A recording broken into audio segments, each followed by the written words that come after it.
Hello दोस्तों, स्वागत है आपका अपने यूट्यूब चैनल ई टारगेट क्लासेस पे।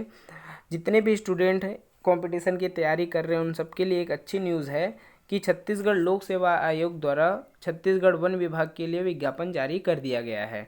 तो आज हम इस वीडियो में इस विज्ञापन के बारे में पूरा डिस्कस करने वाले हैं, क्योंकि बहुत सारे स्टूडेंट को ये डाउट रहता है कि हम एग्ज़ाम दे पाएंगे कि नहीं, इसका क्राइटेरिया क्या है, इसका एग्ज़ाम का पैटर्न कैसे होता है, किस लेवल पे होता है। तो वो सारी चीज़ें आज हम डिस्कस करने वाले हैं। तो वीडियो में अंत तक बने रहिए ताकि सभी आपका डाउट, जितने भी आपके डाउट है, सभी क्लियर हो जाए। और हमारे चैनल ई टारगेट क्लासेस को सब्सक्राइब कर दीजिए ताकि हम जितना भी वीडियो बनाएं आप तक पहुंच सके।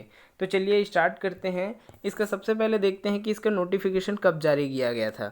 तो इसका जो नोटिफिकेशन है दोस्तों 10/6/2020 को जारी किया गया है। और इसका जो आवेदन की ऑनलाइन तिथि है, मतलब फॉर्म भरने की तिथि है, वो 16/6 से स्टार्ट होगा और 15/7 तक ये फॉर्म फिलअप होगा, भराएगा।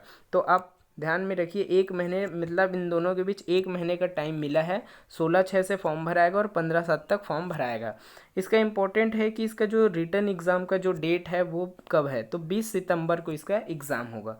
20 सितंबर को इसका एग्ज़ाम होने वाला है, ध्यान में रखिए। आगे बढ़ते हैं।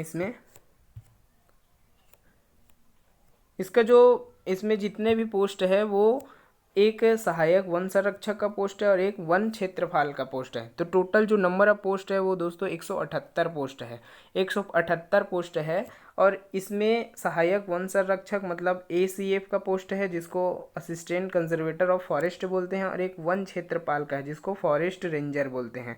ये दोनों पोस्ट है, टोटल 178 पोस्ट है। ये जो सहायक वन संरक्षक का पोस्ट है वो डिप्टी कलेक्टर लेवल का पोस्ट है, क्योंकि इसका जो मैट्रिक्स जो वेतन लेवल होता है वो है 56,100 रुपये है। तो ध्यान में रखिए इस चीज़ को, क्योंकि अब ये डिप्टी कलेक्टर लेवल का पोस्ट है तो एग्ज़ाम जो होगा वो भी एक अच्छे लेवल पे होगा दोस्तों।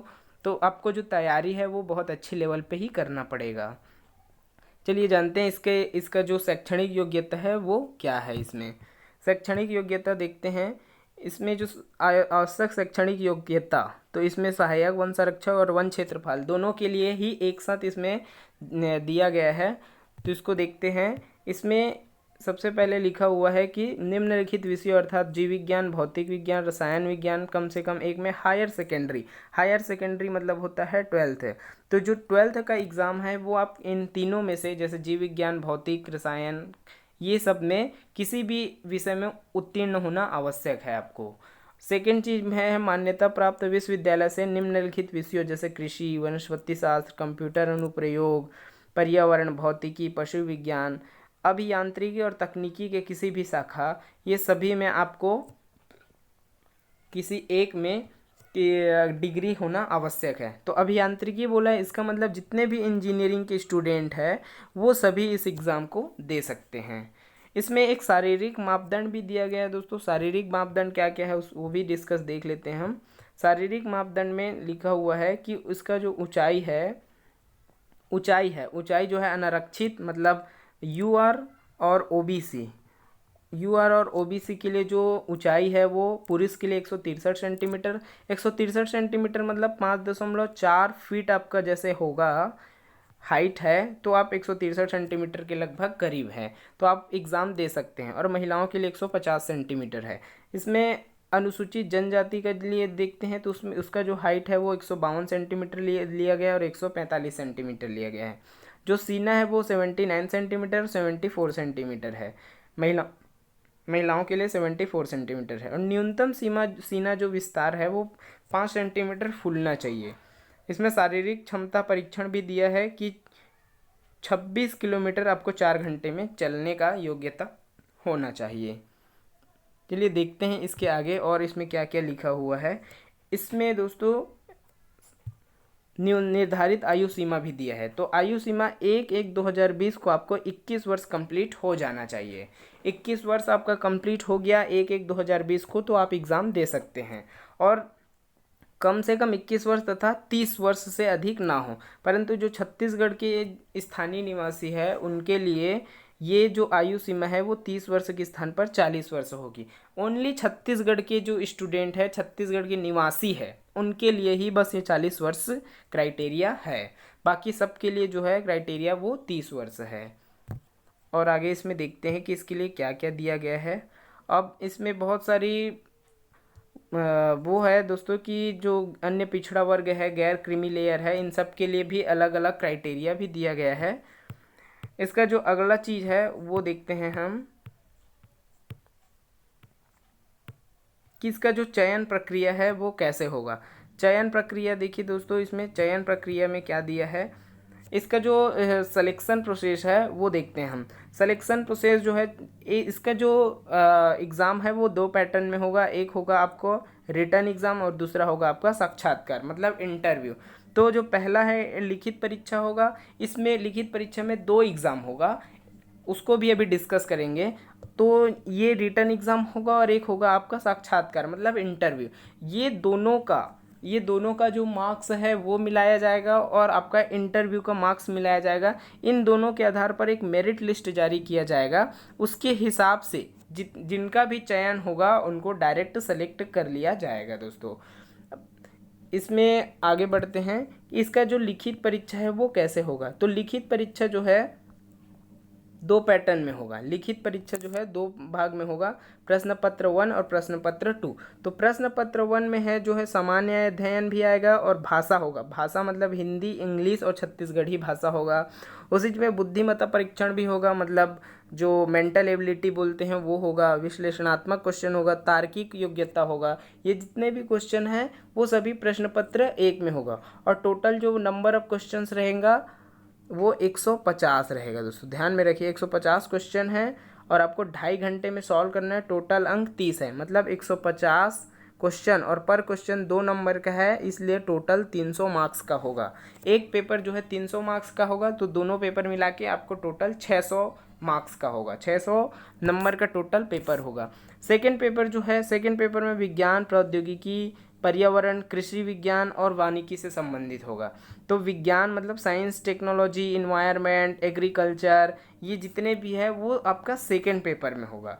तो दो पेपर होगा, दोनों एक ही दिन होगा और एक पेपर 150 क्वेश्चन रहेगा एक पेपर में, मतलब 300 नंबर का होगा। तो टोटल 600 नंबर का आपका एग्ज़ाम होने वाला है दोस्तों, जो लिखित परीक्षा है वो। उसके बाद देखते हैं इसमें कि इसका और भी क्राइटेरिया इसमें क्या क्या लिया गया है। ये महत्वपूर्ण है आपके लिए कि जो प्रत्येक प्रश्न पत्र है उसमें आपको 33% अंक लाना जरूरी है। जैसे 300 है तो 300 का 33% आपको लाना जरूरी है दोस्तों, ध्यान में रखिए। मतलब क्या कितना होगा, 99 मार्क्स, मतलब आपको एक पेपर में 99 नंबर लाना जरूरी है, मतलब 33% लाना जरूरी है, तभी आप पास माने जाओगे। और वो भी किन के लिए है वो भी देख लेते हैं।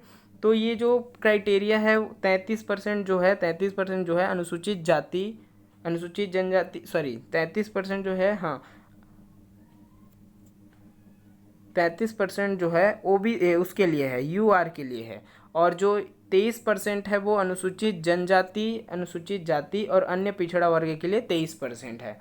जो स्टूडेंट UR के लिए उसके लिए 33% है और जितने भी कैटेगरी वाले स्टूडेंट्स हैं उनके लिए 23% होगा। तो दोनों पेपर में आपको 33% और 23% लाने अनिवार्य हैं, तभी आपका आगे के लिए सिलेक्शन हो सकता है।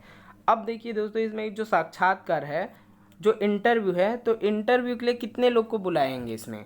तो इंटरव्यू के लिए इसमें कितने लोग को बुलाया जाएगा वो देखते हैं।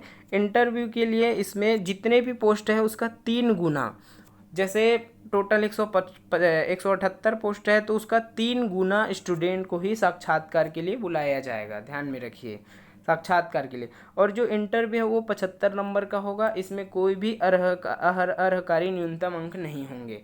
तो 75 अंक का आपका इंटरव्यू होगा और टोटल 600 नंबर का आपका रिटर्न एग्ज़ाम होगा। 600 और प्लस 75 मतलब 675 नंबर का टोटल एग्ज़ाम होगा। अब इस 675 में आपका कहीं 55% आ रहा है, टोटल मार्क्स का 55% आ रहा है, तो आप लगभग चयन माने जाओगे, क्योंकि ये जो मैं बता रहा हूँ वो पिछले समय के रिजल्ट के हिसाब से ही बता रहा हूँ दोस्तों, ध्यान में रखिए। और इसमें देख लेते हैं क्या क्या है। अब हम जानते हैं कि इसका एग्ज़ाम कैसे होने वाला है। इसका 16 सिलेबस क्या है। तो सिलेबस प्रश्न पत्र 1, तो प्रश्न पत्र 1 मतलब होता है पहला पेपर। पहले पेपर में क्या आएगा, सामान्य अध्ययन। सामान्य अध्ययन पूरा छत्तीसगढ़ से रिलेटेड होगा। छत्तीसगढ़ को आप बहुत अच्छे से पढ़िए, बहुत गहराई से पढ़िए। तो छत्तीसगढ़ का जो जितने भी सामान्य अध्ययन है वो है, मतलब छत्तीसगढ़ का इतिहास, भूगोल, जलवायु, अर्थव्यवस्था, जनजाति, प्रशासनिक ढांचा, उद्योग, खनिज, जितने भी है पूरे छत्तीसगढ़ में जितने भी ये सब चीज़ है सभी आएगा। और छत्तीसगढ़ का जो समसामयिकी घटनाएं हैं ये भी आएगा। तो हम समसामयिकी घटनाएं के लिए डेली वीडियो दे रहे हैं दोस्तों, तो आप वो सभी वीडियो आप देखते रहिए ताकि समसामयिकी घटनाएं आपका यहीं से कवर हो जाए। सेकेंड भाग, फर्स्ट पेपर का ही जो सेकेंड भाग है उसमें क्या है, उसमें भाषा हम देखे थे, लैंग्वेज भी आने वाला है। तो भाषा जो है सामान्य हिंदी है, जनरल इंग्लिश है और एक है छत्तीसगढ़ी भाषा। तो ये तीनों आने वाला है। भाषा में आपको क्या क्या पढ़ना है, हिंदी में पूरा दिया हुआ है कि समास विग्रह, संधि विग्रह, तत्सम तद्भव शब्द, इतिहास का काल विभाजन, ये सब जितने भी है सब पढ़ना है। जनरल इंग्लिश में क्या क्या पढ़ना है, precious writing, rearrangement, correction, sentence, vocabulary और टेंस है, प्रेपोजिशन है, एक्टिव वाइज, पैसिव वाइज है, ये सभी चीज़ पढ़ना है। और छत्तीसगढ़ी भाषा में क्या पढ़ना है, ये भी लिखा हुआ है कि छत्तीसगढ़ी भाषा की ज्ञान, विकास, इतिहास, ये सब जितने भी है वो भी छत्तीसगढ़ी भाषा के अंतर्गत आते हैं। तो ये सभी आपको पढ़ना है। फर्स्ट पेपर के ही भाग तीन में क्या है, बुद्धिमत्ता परीक्षण, विश्लेषणात्मक, तार्किक योग्यता, मतलब आपको जो मेंटल एबिलिटी होता है और रीजनिंग होता है वो सब पढ़ना है। तो इसमें जितने भी है सब दिया हुआ है, संचार कौशल, पारस्परिक कौशल, निर्णय आपको निर्णय निर्माण की समस्या, ये सब जितने भी है वो सभी चीज़ आपको पढ़ना है। और इसमें चार्ट भी पढ़ना है, चार्ट से संबंधित क्वेश्चन है वो भी पढ़ना है। सेकेंड पेपर, अब इसमें आते हैं सेकेंड पेपर में क्या क्या है। तो सेकेंड पेपर का जो पहला भाग है उसमें विज्ञान, प्रौद्योगिकी, पर्यावरण और कृषि और वानिकी, ये जितने भी है सब है। तो जानते हैं कि विज्ञान में क्या क्या पढ़ना है। विज्ञान में पूरे रसायन विज्ञान पढ़ना है, रसायन विज्ञान का पूरा दिया हुआ है इसमें क्या क्या पढ़ना है। तो ये जितने भी है दोस्तों वो 10th लेवल का ही है, 10th का ही सिलेबस है। जितना भी चीज़ दिया है वो 10th का सिलेबस है। लेकिन आपको 10th का पढ़ के NCERT बुक भी पढ़ना है ताकि जितने भी है इसका सबका कॉन्सेप्ट क्लियर हो सके आपको। और भी देखते हैं, इसके बाद इसमें दिया है भौतिक विज्ञान भी दिया है। अब भौतिक विज्ञान में बहुत सारी चीज़ है वो सभी पढ़ना है आपको। केमिस्ट्री पढ़ना है और जीव विज्ञान पढ़ना है। तो जीव विज्ञान में क्या क्या है दोस्तों, जंतु पोषक है, परिवहन है, श्वसन है, ये सभी के जो सभी है वो 10th लेवल के ही है। आपको 10th लेवल का पढ़ना है और इसके साथ NCERT का भी बुक पढ़ना है। नेक्स्ट देखते हैं प्रौद्योगिकी, इसमें टेक्नोलॉजी, तो टेक्नोलॉजी भी आने वाला है। तो जो गवर्नमेंट द्वारा समय समय पर विज्ञान और प्रौद्योगिकी मतलब टेक्नोलॉजी में बहुत सारी नीति बनाया जाता है, वो सब पढ़ना है आपको, कैसे होता है। ऊर्जा के क्षेत्र में सभी जितने भी चीज़ है वो सब पढ़ना है। ग्रामीण भारत के सूचना प्रौद्योगिकी में भूमिका पढ़ना है कि जो टेक्नोलॉजी है उसका ग्रामीण भारत के क्षेत्र में क्या भूमिका है, ये सब भी पढ़ना है। नाभिकीय ऊर्जा पढ़ना है, कृषि विज्ञान से पढ़ना है, भारत में फसल पढ़ना है। नेक्स्ट है हमारा पर्यावरण, तो पर्यावरण भी पढ़ना है, इन्वायरमेंट, जैव विविधता के बारे में पूरा पढ़ना है। पर्यावरण प्रदूषण पढ़ना है, कैसे प्रदूषित होता है, क्या है, ये सभी जितने भी चीज़ है सभी चीज़ को आपको पढ़ना है। उसके बाद देखते हैं इसमें और भी क्या चीज़ दिया है। तो कृषि विज्ञान, तो कृषि विज्ञान के बारे में भी पढ़ना है। कृषि विज्ञान में जितने भी चीज़ है वो सभी चीज़ को आपको एक बार ध्यान देना ज़रूरी है।